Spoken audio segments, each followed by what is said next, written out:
असू द्या 1 मिनिट थांबा, तुम्ही नका त्याला काही पाठ करू. चला घ्या मोबाईल, म्हणजे तो तिकडे खाणे उड्या मारा. मोबाईल अवघड कार्यक्रम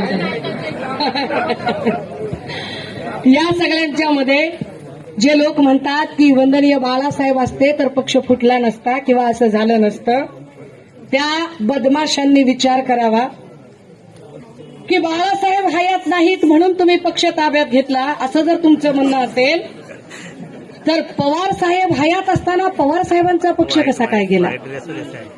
जो पक्ष पवार साहेबांनी घडवला वाढवला होता ते पवार साहेब आज हयात आहेत. हयात असताना सुद्धा त्यांचाही पक्ष भाजपा काबीज करते.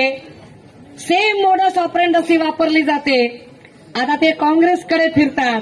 या सगळ्यांवरनं एक स्पष्ट होतं की देवेंद्र फडणवीसांकडे एकही नेता नाही.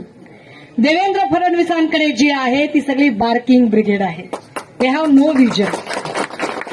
त्यांच्याकडचे असणारे नितेश राणे असतील किंवा त्यांच्या झिलकऱ्या ओढणारे लाड दरेकर असतील, या झिलकऱ्यांकडे विजन नाहीये.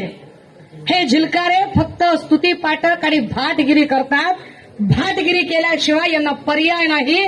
कारण बावनकुळेंना हे चांगलं माहिती आहे की विनोद तावडे कसे बसे तावडीतनं सुटले, पण पंकजा मुंडेंचं राजकारण ज्यांनी संपवलं, ज्यांनी चंद्रकांत पाटलांना साईडलाईन केलं, ते बावनकुळेंनाही साईडलाईन करू शकतात. त्यामुळे ते बिचारे मूग गिळून गप्प बसलेले आहेत. पण त्यांच्याही हे लक्षात येते की फडणवीसांनी फक्त महाराष्ट्राचं नुकसान केलं नाही तर भाजपाचंही नुकसान केलेलं आहे.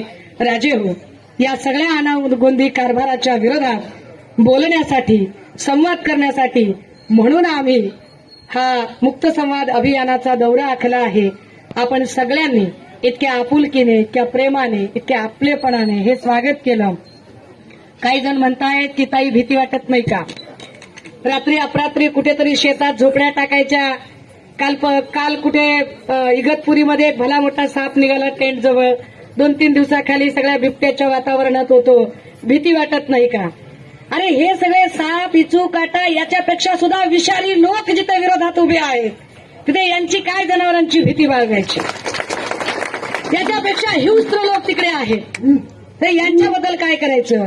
आणि म्हणून आपल्या सगळ्यांशी संवाद साधण्यासाठी इथपर्यंत आहे. निर्णय आपण घ्यायचा आहे. माझा आपल्या सत्सद विवेकावर विश्वास आहे. माझा आपल्या निर्णय क्षमतेवर विश्वास आहे. ती निर्णय क्षमता येणाऱ्या काळात आपण दाखवून द्याल ही अपेक्षा बाळगत आम्ही आमच्या परीने हे शिवबंधन आणि ही मशाल तेवत ठेवू, धगधगती ठेवू. पुनश्च एकदा सगळ्या पदाधिकाऱ्यांचे खूप खूप आभार मानते, थांबते, रजा घेते. जय हिंद, जय महाराष्ट्र.